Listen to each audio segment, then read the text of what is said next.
નમસ્કાર ખેડૂત મિત્રો, ઘઉંના બિયારણમાં આપણે સ્ટીમરીજનો ડેમો કરેલો છે. તો જોઈએ શું ડિફરન્સ ફેરફાર જોવા મળે છે. તો એક ગ્લાસની અંદર ઘઉંના દાણામાં સ્ટીમરીજનો પટ આપેલો છે અને એક ગ્લાસમાં સ્ટીમરીજનો પટ આપેલ નથી. તો બેમાં શું ડિફરન્સ છે તો આપણે જોઈ શકીએ. આમાં સ્ટીમરીજનો પટ આપેલો છે તો તમે એનો મૂળનો વિકાસ જોઈ શકો છો.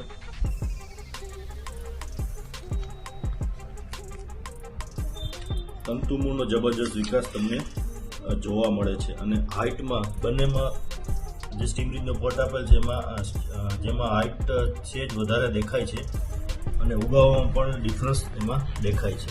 અને સ્ટીમરીજનો પટ આપેલ નથી તેનો મૂળનો વિકાસ એટલો બધો જોવા મળતો નથી.